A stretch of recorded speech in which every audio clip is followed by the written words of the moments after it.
Bonjour Caroline, Salut. merci beaucoup d'être avec nous aujourd'hui, je suis ravie de te recevoir. Pareil, merci beaucoup pour l'invitation. Est-ce que tu peux te présenter? Alors, je suis Caroline Mignot, entrepreneur dans le marketing et ma passion, c'est de chasser les meilleures opportunités de croissance pour les entrepreneurs, mais pas que. On en parlera aussi pour les salariés. Et l'idée, c'est d'aider tout simplement les professionnels à être mieux dans leur peau, mieux se valoriser, mieux vendre, mieux se vendre aussi dans le monde du travail. Comment tu as commencé à prendre la parole à la fois sur LinkedIn, mais surtout à faire le travail que tu fais aujourd'hui? La première fois que j'ai pris la parole sur LinkedIn, c'était pour chercher un job. De base, on se souvient, LinkedIn Viadeo, c'est l'endroit où tu mettais ton CV et t'espérais un peu qu'on te trouve. Et je venais de rentrer des US, j'avais 28 ans et j'ai perdu du jour au lendemain un peu toute ma vie quand mes employeurs ont décidé finalement de ne pas continuer mon process d'embauche.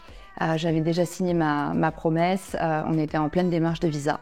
Et en fait, ils ont changé d'avis brutalement. Donc, je me suis retrouvée sur le marché de l'emploi à 28 ans, qui n'est pas un âge qui fait peur, sauf qu'on est une génération qui a mûri avec l'anxiété de ne pas trouver un travail. En fait, à 28 ans, je me retrouve chez mes parents, avec juste mes yeux pour pleurer, et j'ai plus rien. J'ai plus aucune sécurité de l'emploi, j'ai pas le droit au chômage en France, parce que j'ai toujours travaillé aux États-Unis. Et j'avais passé 8 ans à New York. Et tu pouvais pas déclarer les années que tu avais fait là-bas? Pas du tout, non, ça fonctionne pas comme ça. Si tu as bossé 8 ans aux US avec 10 jours de congé par an, tu n'as rien cotisé en France. Donc, ce qui est aussi normal, c'est le jeu. Mais donc tout ça pour te dire qu'à 28 ans, je me retrouve un peu avec que mes yeux pour pleurer dans la baraque de mes parents. Donc j'avais beaucoup de chance parce que déjà mes parents m'ont accueillie. Mais à ce moment-là, en fait, grosse remise en question professionnelle. Je me demande pourquoi je suis vraiment fait dans la vie. C'est parfois quand tu as des grosses galères, tu te dis mais c'est le destin qui en fait me dit que je suis pas vraiment faite pour faire ça. Exactement. J'ai essayé de me reconvertir plein de fois, c'est les reconversions qui n'ont pas voulu de moi. Et en fait, je me suis dit bon, ça va être trop long de me reconvertir. Je vais trouver un job dans le marketing, un truc facile de planquer. Je vais pouvoir faire un crédit immobilier pour rentrer dans le système, ce qui faisait un peu rêver ma mère. Tu vois, est-ce que tu pourrais s'il te plaît acheter un appart, avoir une assurance maladie, un CDI, tout comme les jeunes de ton âge. Et en fait, je reviens en France et je me dis, je vais commencer à poster sur LinkedIn de façon offensive pour trouver un job le plus vite possible, pour rentrer dans le système, pour après avoir la liberté de faire ce que j'ai envie de faire. Et en fait, ça s'est passé exactement dans cet ordre-là.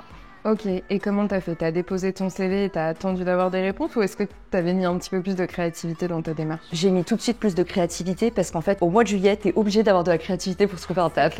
Parce qu'en fait, tout simplement, tout le monde est en vacances. Du coup, je me rends compte en plein mois de juillet que je suis sur le carreau. Et là, je me dis, mais en fait, les entretiens, on est en France, donc ça va commencer en septembre. Donc j'ai intérêt à envoyer du lourd avec mes candidatures pour me faire remarquer et à gratter tous les entretiens que je peux gratter. Quand je te dis que je suis arrivée de façon offensive, c'est qu'en fait, j'ai pas seulement déposé mon CV sur LinkedIn. Rapidement, je me suis rendu compte que j'avais aucune réponse en postulant. Donc je me suis dit, en fait, quand la porte est fermée, dessine une fenêtre. Je me suis dit, en fait, je vais aller créer les opportunités.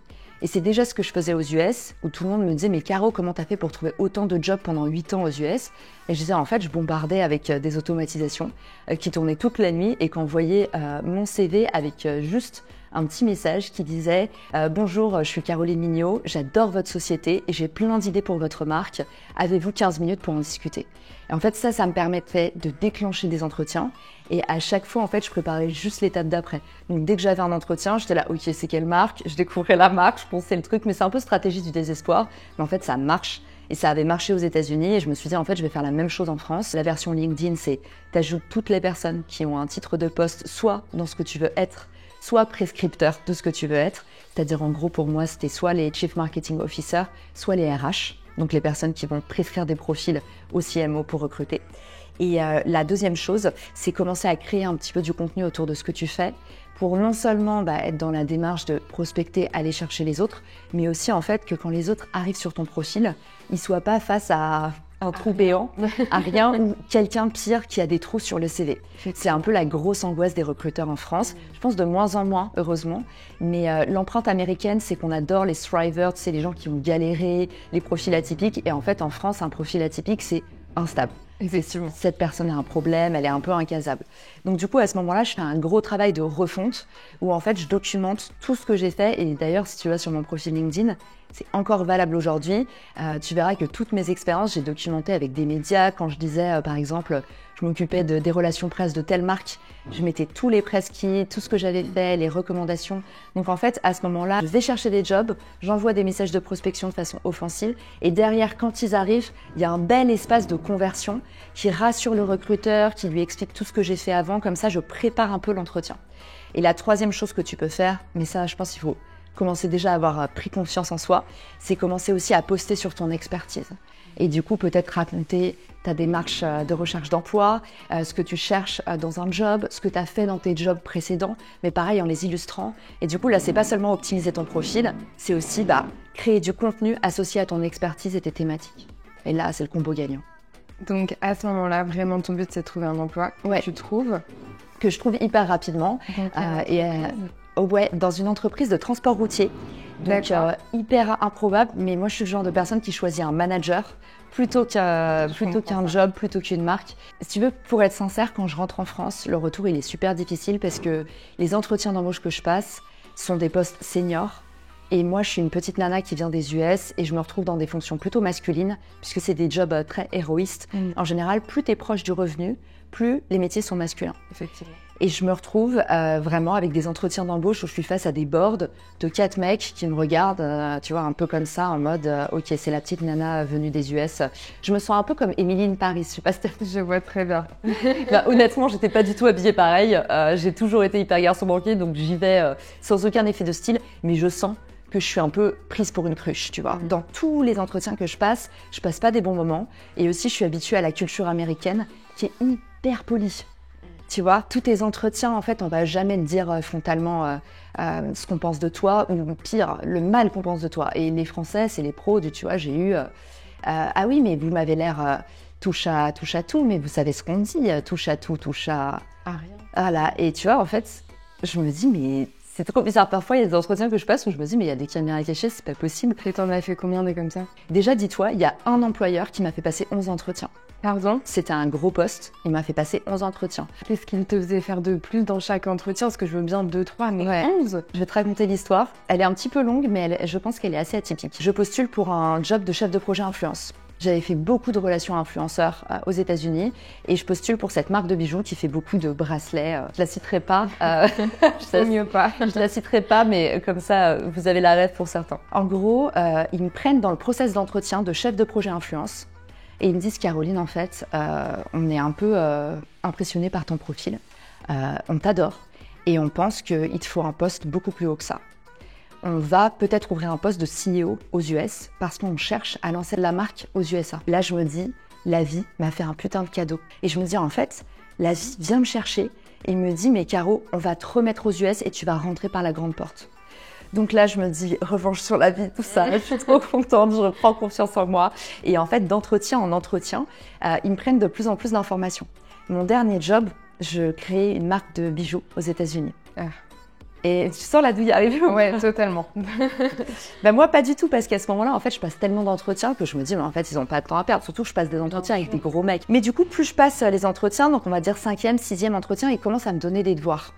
Qu'est-ce que tu ferais dans telle situation? Si tu devais lancer la marque, quel serait le premier business model que tu coucherais? Comment est-ce que tu accélérerais l'acquisition avec tel chiffre, dans telle situation donnée? Et les exercices, évidemment, sont hyper réalistes, puisqu'on est en train de parler du lancement de leur marque aux US. En fait, ils voient un profil comme le mien et ils se disent « Et si c'était elle qui pouvait lancer la marque aux US ?» Donc, tu as travaillé gratuitement pour eux et puis à la fin, ils t'ont dit « Désolé, mais ce ne sera pas toi. » Exactement. Tu as le nez fin, puisque au dernier entretien, ils me disent en fait, on adore vraiment ton profil, ton parcours. Merci beaucoup, c'est très intéressant. Pour l'instant, on n'est pas sûr que le poste va ouvrir. Donc, on te tient au courant. Et en fait, le poste n'a jamais ouvert, en tout cas publiquement. Il y a une chose qui est vraie, c'est que la marque s'est lancée aux US. Et devine quoi? Tes idées. Avec mes idées. Donc j'ai vu passer le fameux meet and greet qui était des apéros, un petit peu si tu veux, sur la vente de bijoux. Je leur avais recommandé un modèle qui marchait très bien chez nous, qui était un peu le modèle Tupperware, où on crée en fait des ambassadrices de marque parmi des micro-influenceuses. Et en fait, elles organisaient des meet and greet au nom de la marque. Excellent. Donc tu vois, je sais pas si c'est excellent, mais en tout cas c'est tellement spécifique et tellement états-unien que quand j'ai vu passer ce truc-là qui s'appelait meet and greet, c'est-à-dire exactement le nom que j'avais donné, je me suis dit, bon, il n'y a pas trop de hasard. C'est clair que là. Donc j'ai passé plusieurs entretiens, en gros, je te la fais courte, assez déceptifs. Soit j'avais l'impression d'être prise de haut, soit j'avais l'impression d'être testée, mais vraiment crash testée. Tu vois, genre un jour en entretien, on m'a sorti, oui, je te préviens, le prochain entretien, il va vraiment te tester, voir ce que tu as dans le ventre. Tu vois, je trouvais ça un peu too much en fait pour un entretien. Et le troisième truc, c'est qu'effectivement, je me suis fait pas mal pomper des idées, travailler gratuitement pour des trucs qui sortaient derrière. Parce qu'en vrai, les exercices, il n'y a aucun problème. Mais quand c'est des cas réels, et c'est un truc que je fais d'ailleurs pas en tant que chef d'entreprise aujourd'hui, tu vois, quand je fais bosser les gens, c'est jamais des trucs qui sortent et on le précise. Mais il y a beaucoup de boîtes qui abusent avec ça. Et on parle de tout ça, c'était il y a combien de temps? C'était en 2020, donc tu vois, c'était il y a pas si longtemps. récent. Ouais. Et c'est justement pour ça que j'ai sorti ce livre. C'est en fait, on peut très rapidement, se faire une raison, deux, avoir raison au final, et c'est-à-dire en fait se racheter, retrouver un parcours et retrouver un réseau. Et c'est pas parce que vous êtes au pied du mur et que vous avez l'impression que vous valez rien que vous pouvez pas rebondir très facilement. En fait, on peut rebondir aussi vite qu'on est tombé. Ça, c'est la bonne nouvelle. Tu publies énormément de contenu sur les réseaux sociaux, à la fois sur LinkedIn, sur Instagram. Toute la valeur que tu te donnes dans tes contenus, on les retrouve dans ton livre. C'est, je pense, plus que ça que j'ai voulu faire avec le livre. Il y a pas mal de personnes qui sont un peu paumées dans leur marque personnelle, qui comprennent l'avantage d'avoir une marque personnelle, mais en fait, comme elles n'ont pas fait le travail exploratoire de qui je suis, quelles sont mes forces, quels sont mes axes d'amélioration et au final, de quoi le monde a-t-il besoin chez moi? Parce que parfois, il y a un truc qui te passionne. Je te donne un exemple. Mon mec, il est musicien. Il est fan absolu de musique. Il voudrait faire que ça de sa vie. Et en fait, un jour, il m'a dit ce truc que j'ai trouvé hyper touchant et tristement vrai. Il m'a dit, Caro, j'ai essayé d'en vivre, mais j'ai pas assez de talent. Je pense qu'il y a aussi une réalité qui est que parfois c'est vrai. Peut-être que t'as pas suffisamment de talent. Ou alors, t'as pas suffisamment envie de crever les murs le temps de développer autre chose que du talent. Tu vois, peut-être un réseau, peut-être d'autres choses. Et du coup, pour moi, le truc qui est important, c'est dans ta marque personnelle, tu dois craquer non seulement ce que t'aimes faire, mais aussi ce que les autres attendent que tu fasses, l'attente sur le marché. Tu vois, c'est pas comme la plupart des entrepreneurs, j'ai envie de faire ça, alors je le fais, on verra s'il y a des clients. C'est OK, qu'est-ce que je peux apporter plus facilement à quelqu'un? C'est là où tu commences à craquer la marque personnelle, c'est un peu l'adéquation entre toi et les autres. Et c'est tout bête, cette stratégie d'offre et de demande, mais c'est le principe du marketing. Et en général, on s'applique très peu de marketing à soi-même. On s'applique de l'intuition, on s'applique du rêve, on s'applique ce que tu veux, mais on ne se pense pas assez comme un produit, c'est-à-dire que finalement, on rationalise pas trop ce qu'on fait et la voie qu'on emprunte. Et l'idée du bouquin, c'est aujourd'hui les personnes que j'accompagne dans des coachings privés, les questions que je pose, toute la démarche pour trouver ta marque personnelle, trouver ce dont tu as besoin, trouver ce qui chez toi est précieux pour les autres, ce qui peut te permettre le plus facilement en fait, d'atteindre un objectif long terme. Et ben ça se trouve dans le livre. C'est un peu toute la méthode pour s'explorer et c'est vraiment un bouquin qui n'est pas un bouquin que business, qui est beaucoup un bouquin en fait développement personnel, très pratico-pratique avec des exercices à faire pour s'explorer, pour mieux se comprendre. Tu vois, il y a une liste de questions à poser à ton entourage pour mieux comprendre en fait qu'est-ce que tu as d'unique. Parce que le propre du talent, c'est qu'on est assis dessus et qu'on ne le voit pas parce que ça nous semble tellement facile. Et j'essaye de faire en sorte qu'avec ce livre, tu puisses facilement arriver à j'ai trouvé mon talent, j'ai trouvé ma signature et mon unicité. Et pourquoi avoir choisi le format livre? Tu aurais pu faire un livre blanc, quelque chose de plus digital qui correspond finalement au support que tu as l'habitude de produire. Mais c'est un format qui est beaucoup plus tangible, quelque chose que tu gardes avec toi. Comment tu as décidé de le choisir? Alors, tu as raison. Je pense que je suis une littéraire dans l'âme et que j'ai vraiment la notion du bel objet. Et encore aujourd'hui, dans un métier très digital où je fais 99% de mes activités en ligne, moi je suis quelqu'un qui écrit beaucoup à la main. J'ai beaucoup de carnets, je dessine aussi. Et en fait, j'ai cette relation avec les objets qui fait pour moi exister le monde des idées. Tu verras qu'à partir du moment où tu écris une idée, tu as déjà fait un processus intellectuel qui est très différent de taper. On a un rapport avec l'écriture où en fait c'est quasi hypnotique, on est en train de penser, on est en train de réfléchir. Et le processus d'écrire et de dérouler tes idées à l'écrit, il est en fait beaucoup plus intellectualisant que le fait de le taper à l'ordinateur. Donc déjà, moi, j'ai un rapport à l'écriture et à l'objet que je trouve très sain, et c'est pour ça que dans l'exercice du livre, tu as beaucoup en fait de pages à crayonner. J'ai vraiment envie que ce livre, en fait, tu le prennes avec un crayon. Il y a beaucoup de gens qui surlignent, qui m'envoient plein de post-it. J'ai envie que ce soit un exercice, en fait, pour toi, pas seulement de lecture, mais c'est de l'écriture. J'ai envie de te faire bosser. Parce que le côté objet du livre, en fait, c'est un peu un pacte avec toi-même. C'est que tu commences à crayonner dedans. Et le fait de te mettre en action, de mettre ton corps en action, du coup, ça fait fuser les idées dans ton cerveau, et je pense que ça te donnera plein de motivation pour entreprendre, quel que soit le domaine dans lequel tu entreprends. Et la deuxième chose, très sincèrement, le livre aujourd'hui, pour moi, c'est un outil démocratique. Quand les gens n'ont pas les moyens de se payer des formations en ligne qui vont nous coûter des fortunes à produire, parce que tu fais de la vidéo aussi, donc tu sais combien ça coûte. En fait, un livre, c'est quand même un truc que tu mets sur un Google Doc et que derrière, tout le monde peut se procurer pour 23 €. Alors, tu le fais pas pour l'argent, hein. Les entrepreneurs comme moi, ils touchent 2 € en général par livre. Oui, c'est dérisoire. C'est dérisoire, mais en fait, c'est un outil démocratique. Et ce que je me dis, c'est que toutes les personnes qui peuvent pas se payer mes consultations à 600 € de l'heure, et je le comprends complètement, et ben en fait, ils ont le livre, ils font le travail. C'est un peu ascétique, hein, c'est de se dire, ok, tu commences le livre et déjà, je te mets au défi, je te dis, si pour vous, vous vous dites, en fait, je le ferai plus tard, je prendrai un stylo plus tard, je crayonnerai dans le livre plus tard, il faut mieux que vous le refermiez maintenant. Donc on commence le livre un peu comme ça, et ça donne le ton. Tu vois, c'est vraiment un truc où il faut que tu sois dedans, et là, ça marche. Ouais, c'est ça, en fait, c'est ton outil de travail, et si t'es prêt à commencer le travail, alors allons-y. Exactement. Il y a un point que tu as évoqué qui me parle beaucoup. Tu as dit, ton mec trouvait qu'il n'avait pas assez de talent et qu'il ne pouvait pas en vivre.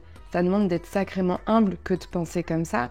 Et finalement, il y a énormément d'entrepreneurs qui n'arrivent pas à voir à quel point il y a des sujets sur lesquels ils sont mauvais. Comment toi, t'accompagnes les entrepreneurs justement à voir ça? Parce que ça demande aussi de ta part à la fois de la transparence, mais aussi beaucoup d'abnégation et réussir à amener ça avec beaucoup de douceur, c'est pas évident. Je pense que pour les personnes qui sont en phase avec leur projet, comme pour les personnes qui ne sont pas en phase avec leur projet, le point numéro 1 est celui que tous les entrepreneurs mettent tout le temps sous le tapis, et c'est là où se trouvent toutes les réponses. C'est vraiment parle à tes clients. Moi, j'accompagne pas les gens à voir ce qui ne va pas dans leur projet. Je leur donne la méthode pour que leurs clients leur disent ça va, ça va pas. Tu sais, le job d'un accompagnateur, c'est vraiment poser les questions. Jamais je me permets de dire à quelqu'un, en fait, là, ton idée, ça va pas, c'est pourri. Par contre, je vais souvent dire aux gens, là, il faut que tu parles à tes clients. Si tu vends pas, c'est que tu n'as pas suffisamment parlé, c'est que tu n'as pas suffisamment posé de questions, tu n'as pas suffisamment discuté et audité. J'ai une amie qui avait levé des fonds, et un jour, elle m'a dit, il y a un mec qui lui a dit, ta marque de sac à main, ça marchera jamais. En fait, il y a un mec sur 10 000 à qui elle a parlé qui lui a dit ça. Et c'est la seule chose qu'elle a retenue. En tout cas, ça l'a blessée à vie. Et je me dis, mais pourquoi les gens font ça en fait? Et surtout, personne ne sait à l'avance. Donc voilà comment j'accompagne les gens à trouver ce qui ne va pas. Je leur pose des questions, et surtout, je les renvoie vers les meilleurs coachs de la Terre et les plus difficiles, honnêtement, à faire discuter aussi les clients. Parce qu'il faut trouver un moyen pour que tes clients te disent la vérité. Et ça, c'est des questions précises à poser, c'est des gestes à observer. En fait, il faut réussir à se confronter. Tu penses que les clients ont tendance à ne pas dire réellement les choses? Parce que moi, j'ai plutôt l'impression qu'un client mécontent va te le faire comprendre. Celui-là, oui.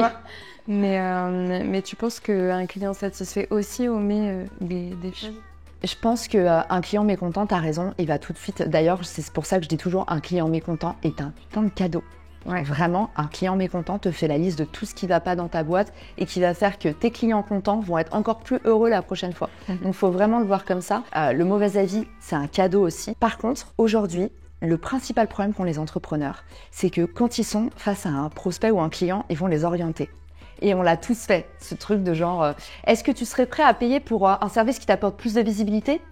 Bah oui, mais évidemment. C'est pour ça qu'en fait, je te dis, dans les questions à poser, il faut être précis, parce que c'est arrivé bon nombre de fois que les entrepreneurs me disent, mais en fait, j'ai fait mon étude de marché, j'ai parlé à mes clients, ah oui, fais voir les questions. En fait, ils posaient que des questions qui allaient dans leur direction. Je pense qu'il faut commencer à prévendre le plus rapidement possible, parce que les clients ne disent pas toute la vérité, y compris à eux-mêmes. Il y a un très bon dicton aux États-Unis que j'adore, c'est believe the no, don't believe the why. Souvent, les gens, en fait, ils disent oui ou non, mais les raisons, faut pas trop les croire. Par exemple, quelqu'un qui va pas vouloir payer ton service, il va peut-être te dire j'en ai pas besoin, mais en fait, peut-être qu'il a juste pas les moyens du tout. Il va peut-être te dire j'en ai pas besoin. En fait, il a peut-être rien compris à ce que tu as dit. Et du coup, le problème, c'est que si tu commences à trop regarder, tu vas te faire des nœuds au cerveau. Tandis que si tu te dis ok, ce client, il veut pas de mon service. Quelle est sa situation? Et tu commences à analyser en fait et tu dis ok, ça par exemple, c'est mon anti-persona. Si je vends un logiciel à 5 000 € par mois, même si les étudiants ils pourraient en bénéficier, c'est pas ma cible. Donc j'arrête de vendre un deuxième sabot à quelqu'un qui n'a qu'un pied, tu vois. Mais souvent c'est là où les entrepreneurs ils se trompent un peu dans leur façon de gouverner les entretiens ou les questions. C'est qu'en fait, tu vois très rapidement que potentiellement ton produit il est mortel, mais t'es pas face à la bonne personne. Ou alors tu es face à la bonne personne et tu n'as pas trouvé le bon produit pour lui vendre. Donc c'est ça qu'il faut un petit peu juguler si tu veux réussir à faire justement le product market fit, c'est-à-dire la bonne offre pour le bon client au bon moment, au bon endroit. Finalement, c'est les bases qu'on a trop tendance à oublier. Ouais, exactement. Et donc, tu accompagnes combien de clients aujourd'hui? Le moins possible. Je fais vraiment très très peu de consulting privé. Aujourd'hui, c'est la seule façon que j'ai trouvé de pouvoir aider des gens qui en ont vraiment besoin. Et en fait, l'avantage du consulting one-to-one, c'est qu'il y en a qui sont en train de tourner en rond depuis 8 mois. Parfois, ils ont juste besoin d'une validation. Et moi y compris, hein. Je consomme aussi beaucoup de hotline chez les autres. Je te donne un exemple tout bête, un achat immobilier. Toi et moi, on va tourner en rond pendant 8 mois, je le fais pas, à écouter tous les bruits de couloir, à demander l'avis à 1000 personnes qui n'ont pas un meilleur avis que nous, en fait. À côté de ça, tu vas discuter avec un mec qui sait déjà qu'il a 15 ans de boîte, et en fait, le mec, tu vas lui prendre 10 minutes, et en 2 secondes, il va te dire genre oui ou non. Et parfois, il va juste t'écouter, il va te dire t'as déjà pris ta décision. Ah merci. En fait, tu vas économiser, gagner beaucoup d'argent. Donc c'est ça. Dans des situations cruciales, j'ai ma hotline, mais elle est très très peu ouverte aujourd'hui. J'ai genre 3 créneaux par semaine. Donc tu vois, l'idée c'est vraiment d'en faire le moins possible. Par contre, j'ai toujours ce truc de 1, c'est important de rester proche de ses audiences. Et 2, en fait, ça me permet aussi de me nourrir intellectuellement parce que je vois les problèmes des entrepreneurs sur le terrain. Tu vois, toi-même, tu l'as dit tout à l'heure sur LinkedIn, j'ai adoré, tu m'as dit oui, en fait, LinkedIn, c'est un peu parfois le miroir des vanités. Tu sais pas trop si les gens ils disent la vérité ou pas, il y en a beaucoup qui prétendent, tout ça. Ils sont là en train de faire des posts, le lendemain, leur boîte, en fait, tourne au vinaigre. Et, 2 secondes avant, ils disaient que ça faisait des millions de MRR. Tu sais pas trop naviguer.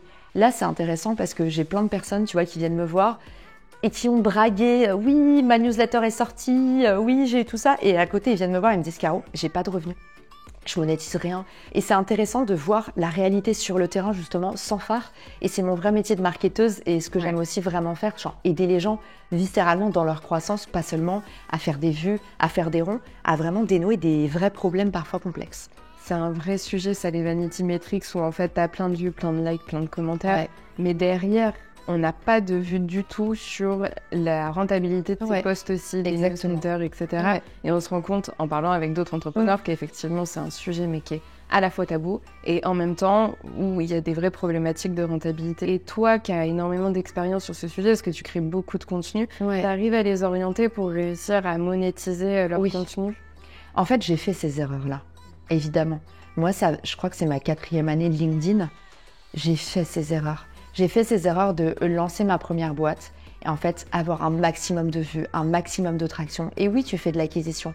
Mais en fait, tout le temps que tu passes à faire de l'acquisition, c'est aussi le temps que tu passes pas à créer un meilleur produit, à soigner tes clients. Mon côté marketeuse, souvent, m'a amené à aller chercher beaucoup plus de clients, à vouloir en fait plus de, justement, plus de rentrées d'argent. Et en fait, derrière, ça sert à rien de faire des belles rentrées d'argent si tes clients, ils te churnent au bout de 1 ou 2 mois, tu vois. Et donc, tous ces problèmes-là, en fait, c'est pas les gens sont cons, c'est on l'a tous fait. C'est normal. En fait, quand tu débutes, tout d'un coup, waouh, t'as plein de likes, t'as plein de commentaires, et du coup, t'as l'impression que les likes, c'est des euros. Et tu te dis, waouh, tu rentres à la maison et tes parents, ils disent, alors, ça en est où ta boîte? En fait, ton associé, il t'a menacé de partir, t'as des problèmes de recrutement, t'as 2 clients mécontents, et t'es là, genre, bah oui, ça cartonne, ah bah on a vu ça sur LinkedIn. On a tous vécu ce truc-là. C'est pas un truc de est-ce que t'es bête, est-ce que t'es égotique. On a tous ce truc, quand ça va pas, on regarde ailleurs. Quand ça va pas dans ta vie pro, bah tu regardes ton couple. Quand ça va pas dans ton couple, tu regardes ta vie pro. C'est pareil les entrepreneurs, quand leur business va mal, parfois ils font du média. Là où tu peux réconcilier les deux, c'est au bout d'un moment, une fois que tu as passé l'étape de oh waouh, ça marche bien le média, tout ça, redresser la barre. C'est-à-dire, le média ça fonctionne. Tu as craqué un truc, mais il faut l'orienter pour que le média te rapporte du revenu. Donc soit tu monétises ton média, par exemple, tu monétises via de l'influence, tu trouves des sponsors, tu bosses avec des marques. Soit tu fais en sorte que toute ta création de contenu, ou en tout cas une partie, elle œuvre pour plus de revenus pour ta boîte. Donc quelque part, tu te recentres autour du revenu. Je te donne un exemple tout bête. Aujourd'hui, il y a beaucoup d'entrepreneurs qui vont avoir un SaaS, donc un logiciel en ligne, dans la publicité Facebook. Ils se disent « Ah oui, mais si je parle que de publicité, je vais avoir beaucoup moins de vues que si je parle d'entrepreneuriat, tout ça. » Et du coup, ils vont avoir le faux réflexe d'aller adresser des sujets très larges, qui vont leur donner en fait potentiellement plus de vues, tout ça, mais derrière ces vues ne sont pas qualifiées. Donc en fait, il faut réussir à la jouer long terme et à dire en fait, il faut que je réussisse à toucher l'audience des personnes qui cherchent de la pub, mais en parlant de sujets plus globaux. Mais sans être sur la paternité ou des trucs qui n'ont rien à voir. Tu peux le faire un petit peu de temps en temps, mais si tu vas chercher que en fait, des likes et de l'engagement autour de sujets qui sont très grand public, ton entonnoir, il descend jamais. Faut se dire, là, c'est grand public, là, c'est un petit peu sélectif, et là, c'est carrément de ton cœur de cible, ton client idéal. Faut regarder, en fait, comment est-ce que tu peux faire créer ce tunnel-là, parce que sinon, tu vas brasser du vent et tu vas regarder ou taper au mauvais endroit.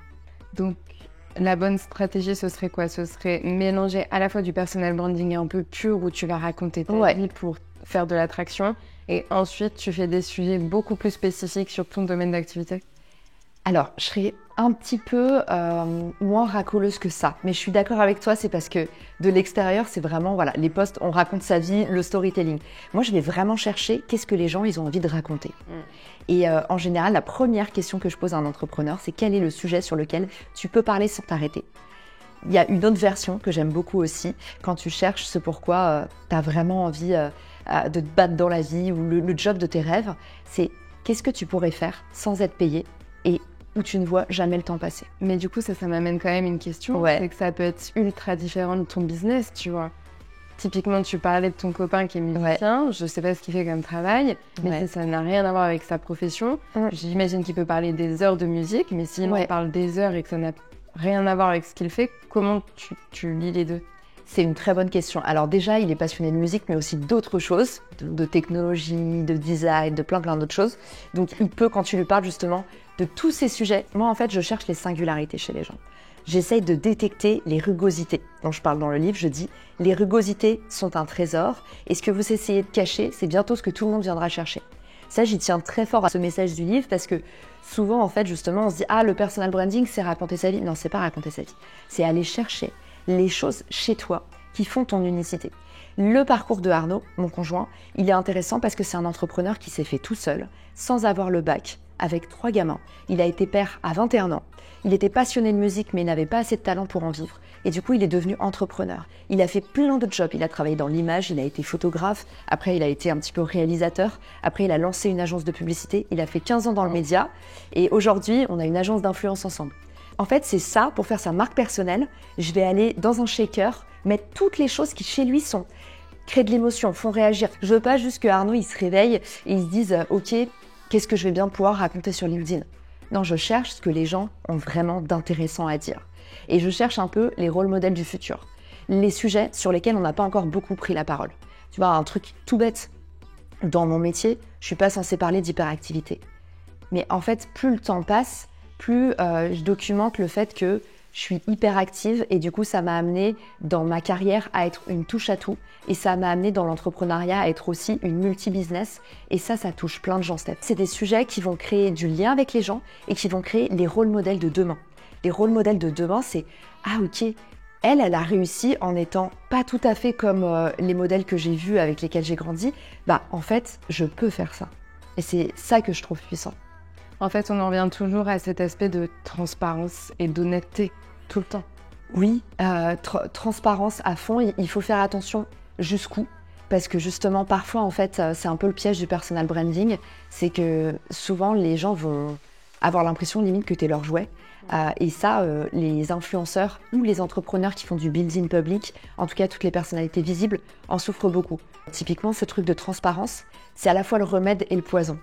T'es pas obligé de tout montrer, et il y a des choses qui doivent rester privées. Par exemple, quand tu vis, tu vois, un échec, une défaite, en fait, c'est pas mentir. Exactement. Et ça, je trouve, c'est un vrai sujet dont on parle trop peu, tu vois. Oui, et puis je pense que sur l'échec, il y a un certain recul à prendre avant d'en parler. Il y a trop d'entreprises qui échouent du jour au lendemain pour être assez mainstream et qui finalement en parlent tout de suite, mais peut-être que dans 2 mois, tu auras une vision totalement différente de la chose. Et je pense qu'il faut se laisser le temps de digérer aussi. Ça me fait beaucoup penser à ce que tu dis. Il y a eu des vrais débats récemment sur la maladie dans l'influence. C'est notamment la princesse qui a caché sa maladie, elle disait pas la vérité et en même temps tu te dis putain, quand t'apprends que t'as un cancer, que t'as des enfants, une famille, des responsabilités, une vie publique, c'est hyper difficile à accepter, il faut du temps. Caroline Receveur, c'est la même chose, tu regardes, elle vendait ses boîtes et les gens ont dit elle veut défiscaliser, tout ça, il y a eu en fait tout un backlash de ok, elle a mis du temps en fait à annoncer publiquement sa maladie et c'est normal. Et du coup, c'est hyper intéressant que tu parles de transparence, surtout dans l'époque dans laquelle on vit actuellement, avec toute la partie politique qu'on est aussi en train de subir, j'ai envie de dire plutôt. Mais tu vois, ce truc de transparence remet des poisons. Parce qu'à trop attendre des gens aussi, on crée des personnes qui qui se sentent hyper prisonnières aussi de leur personal brand et qui ont la sensation de tout devoir montrer, prouver aux yeux du monde sans arrêt. Et je pense que ça, mentalement, c'est hyper dur à gérer. Et est-ce que toi, parfois, ça t'arrive ? Tout le temps. C'est pour ça que je trouve que c'est un vrai sujet et j'espère que je serai peut-être le rôle modèle de certains qui verront cette vidéo et qui se diront « Ah, ok, j'ai le droit de… » Moi, je suis hyper à l'aise avec le fait que tu dois pas tout montrer. Tu dois préserver ce qui te semble le plus précieux. Je te donne un exemple tout bête parce que c'est au cœur de l'actualité, la politique. Il n'y a pas longtemps, j'ai fait un post sur LinkedIn où je me suis fait extrêmement bâcher. J'ai fait un post pour répondre à des personnes qui, sur LinkedIn, étaient un petit peu sous tous mes posts pour me dire « Tu n'as pas pris la parole sur la montée des extrêmes, donc tu cautionnes la montée des extrêmes. » Le raccourci. Ouais, le raccourci, et puis en fait, encore une fois, tu vois, cette sensation hyper désagréable d'appartenir à tout le monde. Oui, c'est ça. Et je pense que surtout en tant que femme, il faut poser tes limites très vite, parce que bizarrement, les mecs, on leur demande beaucoup moins de choses. Mais alors les femmes dans l'espace public, il y a toujours un truc que t'as pas fait, il y a toujours un truc sur lequel tu peux être critiquée. Donc en fait, très rapidement, je me suis dit, je vais pas laisser le truc monter, je vais faire un post où je vais expliquer que moi, je ne suis pas à l'aise de me positionner politiquement, que je trouve que ce n'est pas mon rôle et en fait que je pense que les personnes qui me suivent sont des grands enfants. C'est-à-dire que j'ai pas l'audience de Squeezie ou de Lena Situation. Moi, j'ai une audience qui commence à partir de 25 ans, de gens qui sont des professionnels qui me suivent pour que j'aide leur business à grandir. Et du coup, mon rôle civique et sociétal, et je pense que là où je suis utile, c'est dans cette circonscription-là, pas à expliquer aux gens pour qui voter, à expliquer aux gens ce qui est bien ou mauvais. Et du coup, j'ai fait ce post en disant « Je n'ai pas à vous dire pour qui voter ». Et le fait de ne pas me positionner politiquement ne me fait pas cautionner tel ou tel parti. Et ce post m'a énormément valu de haters. J'ai eu des commentaires déplorables, dont un qui disait « Toi, face à un juif qui se fait emporter pour Auschwitz, tu serais là à essayer de vendre des formations ». Et mais j'ai eu des commentaires vraiment à gerber. On me reprochait de ne pas me positionner. J'ai voulu envoyer un message de tolérance qui a été compris comme Caroline Mignot dit qu'il y a du bien partout, donc elle cautionne la montée des extrêmes. Caroline Mignot ne se positionne pas, ne pas se positionner, c'est se positionner. Et en fait, ils ont tous commencé à se battre sous mes commentaires. En fait, tout le monde était mécontent. Il y a aussi des gens qui disaient « Tu veux pas te positionner parce que tu veux vendre ?» Et en fait, c'est des procès d'intention en permanence. Et c'est ça aussi le gros piège de la transparence. De toute façon, ce ne seront jamais tes clients, donc. Je pense même, honnêtement, justement, je suis tellement pas une influenceuse business qui me dit « Ah, tu seras jamais mon client ». C'est même pas mon approche, c'est plutôt… En fait, aujourd'hui, je pense que le rôle sociétal que j'ai, il est créer des entrepreneurs qui sont meilleurs, créer des professionnels qui se sentent mieux au travail. C'est aider les gens en fait à mieux se valoriser au boulot. Et je pense que c'est là où je dois rester. C'est ma place. Pas dans donner des conseils aux gens politiques. Et pour moi, ça c'est un peu de l'ego trip. Mais seulement pour moi. Et ça ne veut pas dire que les autres ne peuvent pas le faire. Mais moi, dans cette position-là, je ne me sentirais pas authentique. C'est pas mon rôle. Je suis assez d'accord avec toi. Et puis si tu repositionnes ce qui t'est arrivé dans un contexte présent, en fait, dans un contexte physique, c'est comme si là, tu avais tes clients qui venaient te voir et qui disaient « Mais pour qui dois-je voter aux prochaines élections ?» Mais à quel moment c'est ton rôle de te positionner là-dessus? Donc en digital, c'est exactement la même chose. Voilà, personne n'a tout à fait la même opinion là-dessus, mais en tout cas, moi, c'est ce qui me permet de me lever le matin et d'être bien dans mes bases. Pour revenir sur la partie création de contenu, comment, vu que tu es multi-active, Ouais. comment arrives-tu à gérer ton temps entre création de contenu, tes clients, tes boîtes? Aujourd'hui, la partie création de contenu, je l'ai beaucoup industrialisée. Et c'est justement la base de notre agence avec Arnaud dont je te parlais, où je te disais on a une agence d'influence. En fait, aujourd'hui, nous, ce qu'on fait, c'est que tu passes 2 heures sur une chaise, on te fait 20 vidéos. Donc, cette agence, pourquoi est-ce que je l'ai mis à disposition des autres? Parce que ce process m'a sauvé la vie et m'a permis d'être hyper rentable dans ma production de contenu. Là où beaucoup d'entrepreneurs sont là, oui, j'y passe une journée par semaine. Moi, si je passais une journée par semaine à faire mon contenu, je serais rentable. Mais ce serait pas aussi profitable que le business de dire, OK, je batch mon contenu, donc je crée en groupe des vidéos. Et à partir de ces vidéos, je les shoot sur tous les réseaux et je me fais accompagner là où je peux me faire accompagner. Parce que typiquement, tu vois, moi, je délèguerai jamais mes posts. J'adore écrire. Puis c'est toi. Honnêtement, ça se fait, Steph. Il y a plein de créateurs de contenu, tu serais étonnée. C'est bien. Même tu vois, on le fait au sein de l'agence, mais je trouve que ça t'enlèverait quand même un côté très personnel, surtout que tu as créé ton audience de A à Z depuis tellement longtemps. Oui. Ça se sentirait si là, tu déléguais tes posts. Parfois, c'est tellement bien fait que ça se voit pas, mais moi, c'est mon moteur, en fait. Ce que j'aime le plus, c'est écrire. De base, je voulais être écrivain, j'ai un profil plutôt littéraire. Et du coup, tu m'enlèves ça. C'est vraiment mon oxygène d'écrire. Ça t'enlève ta joie. Oui. Et j'ai toujours adoré ça. Et avant d'être dans l'influence, j'écrivais pour les autres. D'accord. Donc, en fait, je travaillais justement dans des départements marketing où je travaillais avec des influenceurs. Et souvent, j'écrivais les posts des influenceurs. Je parlais au nom de ma marque et je faisais du ghostwriting. Okay. J'adore ça, c'est mon poumon. Donc ça, c'est essentiel pour moi. Par contre, il y a plein d'autres choses que tu peux déléguer à côté. Le montage, l'assemblage, le motion design, la création, tu vois, de tes thématiques. Avoir quelqu'un qui va te dire, OK, j'analyse ton contenu et je vais pouvoir regarder, OK, c'est quoi les trucs qui ont vraiment marché? Tu vois, la gestion des émotions. On a déminé ça sur le terrain. Ça intéresse énormément les gens. Ça a levé plein de blocages. Et en fait, les gens aujourd'hui qui ont du mal à gérer leurs émotions, c'est aussi les gens quelque part qui vont être intéressés par le marketing de soi. Pourquoi est-ce que je gère mal mes émotions? Parce que quelque part, je suis pas alignée. Parce que quelque part, je sais pas communiquer. Parce que quelque part, peut-être, je suis pas à la bonne place. Tu vois? Donc c'est 1, j'ai pas trouvé qui j'étais. 2, j'ai pas les codes pour communiquer et sortir de ma situation. Et c'est 3, je suis peut-être dans un mauvais environnement, un mauvais entourage pour passer à l'action. Et du coup, ces personnes-là, sur ces thématiques-là, où certaines personnes pourraient se dire « mais ça n'a rien à voir avec ce que tu fais », en fait, si. Et grâce à ces vidéos, justement, où en fait, on envoie des tonnes de vidéos sur les réseaux, on trouve facilement des choses qui marchent, des choses qui ne marchent pas, et on va explorer en permanence des nouveaux corollaires. Et c'est ça qui me permet aujourd'hui d'être ultra efficace, c'est que je fais du post-bombing, si tu veux, mais en gros, en 2 heures. Là, j'ai mes petites notes, je peux d'ailleurs te les montrer, ça serait marrant. Je vais te faire lire du coup mes prochaines idées de vidéos. Je te laisse lire. Du coup, tu vois, ça c'est mes notes brutes. Regarde, donc il y a marqué idées de vidéos. Tu vas voir à quel point. Regarde tout ce qu'il y a. Mais du coup, ça c'est depuis, tu vois, le 27 juin 2024. Et la dernière que j'ai mis, là, c'est dans le métro. Et je te laisse, si tu veux, les naviguer à voix haute. Alors, quand tu analyses les noms des partis politiques, tu n'as même pas besoin de savoir ce qu'il y a dans les programmes. Rassemblement national, Reconquête, les mots sont des génettes. Toute la première partie de ta vie, tu veux faire comme les autres. Toute la seconde, tu la trouves à chercher ton unicité. Je suis très alignée avec ça. 90% de mes erreurs de recrutement, je les aurais évitées avec un background check. Arrête d'écouter tes désirs, écoute l'expérience. Elle a bien plus de chances de s'exaucer. Parfois, il y a des trucs qui veulent rien dire. Par exemple, là, j'ai marqué Magali Touroud.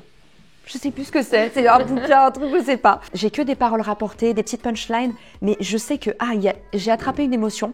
Il y a un truc à raconter, il y a une conversation à créer.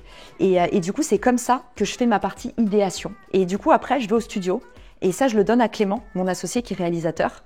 Et du coup, il me pose des questions là-dessus, comme ce que tu es en train de faire là. Il me questionne là-dessus. Et derrière, on découpe en short. Et ces shorts partent partout sur les réseaux sociaux. Et ça sert à plein de gens. Parce que ça sert à plein de gens sur la gestion des émotions, le recrutement. En fait, c'est toute ma vie que je documente un peu en « Ah putain, si j'avais su plus tôt, j'aurais pas fait cette erreur ». Donc en fait, t'as pas de moment où tu te dis « Bon là, il faut que je trouve 10 idées pour 10 posts ». C'est vraiment au fil du temps. Ouais. Et t'écris pas tes posts avant de faire les vidéos. Tu fais les vidéos avant d'écrire tes posts. Alors, c'est une bonne question. Et ça dépend. Dans mon calendrier éditorial, je me laisse toujours un jour de libre. Ok. Ce qui peut faire peur, il y a certaines personnes, ça les terrorise d'avoir un genre de livre, c'est genre, va falloir que je trouve une idée de poste. En fait, moi, c'est l'inverse. J'ai tellement d'idées et j'ai tellement tout le temps envie d'avoir de la marge de manœuvre que je laisse toujours un jour blanc dans la semaine. En fait, je sais que je peux faire ce que je veux. Je peux faire ma dinguerie de la semaine.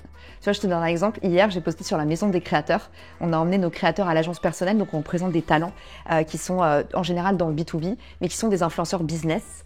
Et du coup, on a fait 2 jours de séminaire, on les a emmenés au vert pour créer des partenariats entre eux, créer aussi un peu de contenu et créer aussi des moments, des vrais échanges entre eux. Et ben, tu vois, j'ai fait mon post, je l'ai écrit à l'arrache, dans le train en rentrant, et j'aime bien ne pas trop me séparer de cette spontanéité-là. Et ça, c'est un vrai hack, parce que te laisser en fait cette fenêtre d'impulsion-là, ça te permet, si tu es submergé par une émotion, par une actualité, un truc, ça te permet de rebondir. Et même chez les marques, c'est quelque chose que je faisais parce que souvent, en fait, on va venir te voir avec une actu chaude et tu vas dire « Ah, j'ai pas de place avant dans 2 semaines. » Ouais, c'est ça. Donc, dans ton calendrier, nettoie toujours une petite fenêtre pour te laisser l'opportunité d'être plus spontané. C'est hyper riche ce que tu dis parce qu'on est vraiment tablé, tu vois, à être dans la productivité. Nos agendas, ils sont remplis par créneaux. On sait exactement ce qu'on fait à tel moment. En fait, c'est même de la surproductivité. On est vraiment dans cette sensation d'être dans cette génération de deviens la meilleure version de toi-même. Ouais. Et pour devenir la meilleure version de toi-même, tu as plutôt intérêt à bien tout calibrer. Mais ce que tu dis, c'est que de temps en temps, il faut que tu ailles chercher en toi ce qui est le plus spontané pour réussir justement à devenir cette meilleure version. Et encore une fois, je pense qu'il faut s'écouter. J'aime tellement ça que du coup, j'ai organisé ma création de contenu autour de qui j'étais. C'est comme, tu vois, les routines qu'on entend tout le temps, la routine des milliardaires, le bouquin La vallée des mentors qui explique comment être plus performant. En fait, ça dépend vraiment. Moi, tu vois, typiquement, il y a des choses, les douches glacées par exemple. Oui, je pense à ça. Alors ça, c'est pas pour tous les naturotypes. Typiquement, ça dépend de comment est-ce que ton corps réagit. Tu as des gens qui sont plutôt sanguins. Et les gens qui ont un naturotype sanguin, par exemple des gens qui sont très sensibles à la chaleur, qui transpirent beaucoup, qui vont avoir tendance à plus gonfler, et ben eux, les douches froides, ça choque leur organisme en bien. Les gens qui sont nerveux comme moi, qui sont sensibles au froid, vous allez vous dire, elle est naturopathe, qu'est-ce qu'elle nous sort? C'est un bon exemple que je vous donne parce que tu vois, c'est toujours ces recettes un peu toutes faites, il faut se méfier.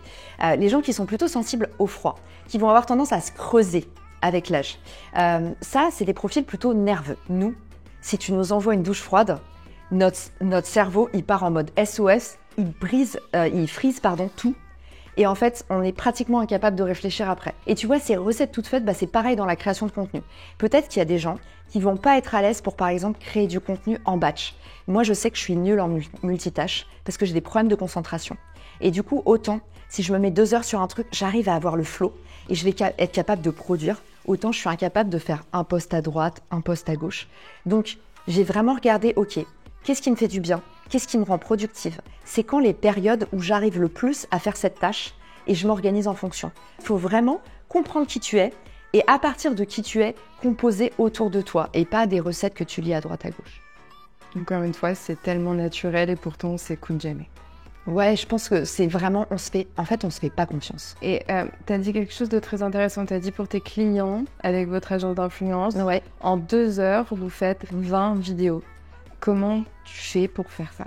Alors, la première fois, c'est plutôt 3 heures. Parce que quand même, on prend le café, on discute, c'est pas le bagne. Mais effectivement, à partir de la 2e, 3e fois, c'est 2 heures 20 vidéos. On a même des plus rapides que ça. Ça dépend de ton niveau de préparation.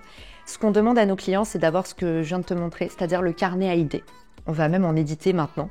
Mais en fait, avoir ce carnet à idées de tous les soirs, je me pose et je réfléchis à ce que j'ai vu, entendu, lu ou senti de marquant pendant la journée. C'est juste que le moment où on est devant une page blanche, la page blanche ne crée pas d'idées. C'est comme quand tu mets ton bureau face à un mur. En fait, quand tu es face à un mur, tu ne peux pas avoir d'idées. Quand tu es face à une page blanche, c'est pareil, tu ne peux pas avoir d'idées.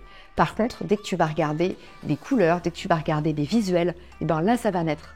Et souvent, pour débloquer les gens dans leur créativité, un hack tout bête que je donne, c'est de partir de photos, partir de visuels. Tu vois, les gens se disent « Ah, mais je ne sais pas ce que je pourrais raconter de ma vie. » Ok, envoie ta galerie photo. Bah, comment ça? Envoie ta galerie photo.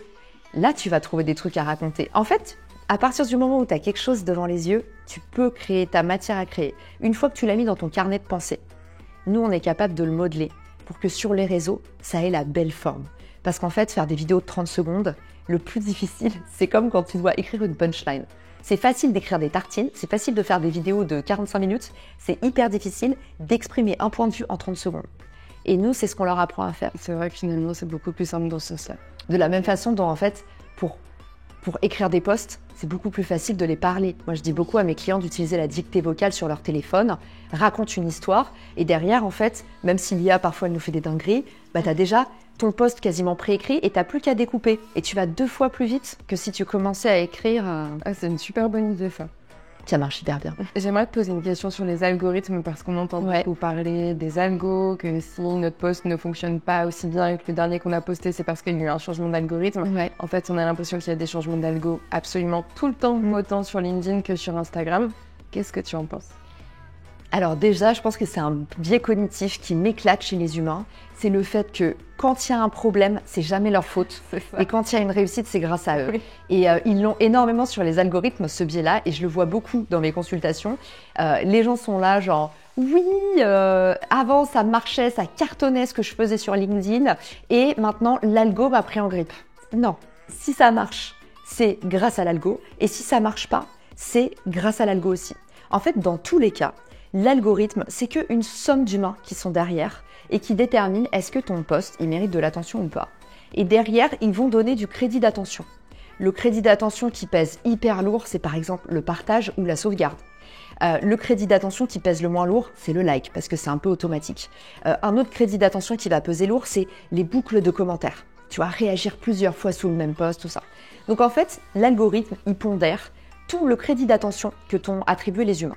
Et c'est pour ça que si tu as un post qui cartonne, c'est trop bien, c'est grâce à l'algorithme. Et si tu as un post qui ne marche pas, c'est génial parce que grâce à ça, tu vas pouvoir te rendre compte de tout ce que tu n'as potentiellement pas fait.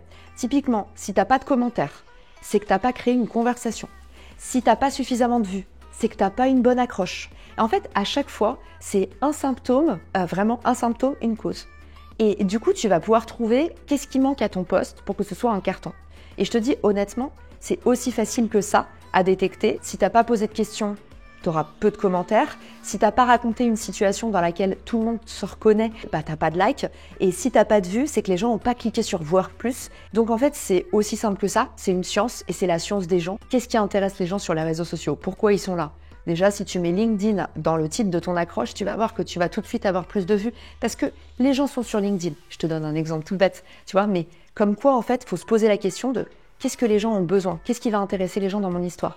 Et je trouve qu'il y a un bon hack pour savoir comment faire de meilleurs posts sur les réseaux. C'est le What's in it for me. Avant de poster, dis-toi, la personne qui voit passer ce post, qu'est-ce qu'elle en retire ? Si dans ton post, on a du mal à comprendre, qu'il y a plusieurs idées, plusieurs morales, qu'on ne sait pas très bien comment lire, que c'est équivoque, et ben, en fait, dans ces cas-là, il faut faire table rase et il faut changer à minima la formulation. C'est vraiment la question à se poser qui va faire que, ok, les algorithmes, c'est-à-dire les humains, vont s'intéresser à ton post. Est-ce que tu penses qu'il y a des formats qui fonctionnent mieux que d'autres, notamment sur LinkedIn ? Très bonne question. La vidéo verticale, évidemment, c'est pas pour rien que je me suis mis à fond sur le dos. Non seulement c'est très rentable, parce qu'en fait c'est un format qui s'envoie partout. Le Reels, tu peux le poster sur Insta, sur TikTok, sur YouTube Short, sur LinkedIn, c'est la même chose. Donc une vidéo qui t'a coûté 200 balles, bah, tu l'as utilisée sur 4 réseaux. Et derrière, tu as beaucoup moins d'énergie à dépenser, à écrire des posts, tout ça. Pour te donner un ordre d'idée, aujourd'hui, un post d'un ghostwriter, un post écrit sur LinkedIn, ça coûte entre 100 et 350 € pour te faire écrire un post. Donc en fait, le fait d'avoir une vidéo que tu as achetée derrière qui te permet d'écrire un post facilement, de shooter sur 4 réseaux sociaux, c'est top. Surtout que les réseaux sociaux, ça t'amène le référencement. Donc souvent, il y a une légende qui circule qui dit « faut pas poster la même chose sur tous les réseaux ». C'est faux. Il faut te référencer très vite sur tes thématiques sur tous les réseaux. Il y a plus de search sur TikTok que sur Google. Donc en fait, demain, les gens ils vont chercher un restaurant à Lyon sur TikTok. Donc c'est très important en fait tout de suite d'avoir la logique référencement. Et du coup, le fait d'arriver avec de la vidéo verticale, c'est transférable. Donc ça coûte pas cher et ça te référence beaucoup, très fort partout. Le deuxième format pour moi qui cartonne, qui est un petit peu plus chronophage, c'est le carrousel. Le carrousel, c'est un format slider, que tu fasses ça avec des photos ou avec un mini livre blanc, quelque chose que tu as créé. Ça marche très bien aussi parce que les gens vont y passer du temps. Et les gens vont aussi le sauvegarder pour plus tard. Et donc ça, hop, crédit d'attention majeur. Donc ça, c'est un format qui marche très bien. Le troisième format, pour moi, c'est le texte plus photo avec une histoire un peu poignante, une belle accroche et un call to action qui explique c'est quoi l'étape d'après Où est-ce qu'on se revoit? Est-ce que tu veux que les gens ils s'abonnent? Est-ce que tu veux que les gens ils commentent? Est-ce que tu veux que les gens ils viennent en message privé te demander un truc, mais en renvoi vers l'étape d'après? Et ce post-là, c'est un intemporel. C'est hyper clair et merci beaucoup pour toutes ces infos, c'est précieux. C'est quoi ta suite? Ma suite, je ne l'ai pas trop, puisque moi j'ai un schéma de fonctionnement. Maintenant, tu connais mon moteur. J'ai un schéma de fonctionnement qui me ressemble et qui ne ressemble pas aux autres, que j'ai fait en fonction de moi. Et du coup, je fais un peu des sprints dans mon organisation. C'est hyper bizarre. Mais du coup, ce que je fais, c'est que je fonctionne par projet. Et du coup, je me mets sur un dossier pendant X mois. Et après, je change. Et là, en ce moment, par exemple, tout ce que je fais est autour de mon livre. Donc, je suis la sortie de mon livre, c'était en mai. Du 1er mai au 1er septembre, je ne respire que pour le bouquin. Donc, tout ce que je fais est orienté vers le bouquin. Si je sens qu'on vient me questionner sur autre chose, tout ça, c'est super, on se voit en septembre. En fait, comme je suis très monotâche, très monomaniaque et que j'ai du mal à me concentrer, ce que je fais, c'est que je suis vraiment par projet sur des sprints. Donc, agence personnelle, par exemple, je me suis dit, OK, je m'y mets X mois. Et pendant les 6 mois, j'ai respiré agence personnelle non-stop. Mon obsession, c'était que cette boîte soit sur pied, qu'il y ait des process, que ça fonctionne, qu'on fasse de la croissance. À partir de mai, là, je suis passée sur le livre et je ne sais pas c'est quoi l'étape d'après, parce que je trouve que ce qui te rend agile et meilleur en tant qu'entrepreneur, c'est pouvoir en fait attraper une nouvelle opportunité et laisser de la place à la sérendipité, au hasard, à la petite magie de la vie. Donc je ne sais pas ce qu'il y aura après le 1er septembre. Super. Où est-ce qu'on peut retrouver ton livre? Dans toutes les librairies et sur Amazon si vous voulez l'avoir rapidement. Et pour te suivre, c'est sur tous les réseaux sociaux? Sur tous les réseaux. Là où je suis le plus réactive dans les messages, c'est quand même sur Instagram, LinkedIn. La messagerie est beaucoup plus compliquée. Mais ça me ferait hyper plaisir de recevoir un petit message si cette interview a plu. Merci beaucoup, Caroline. Avec plaisir, merci à toi.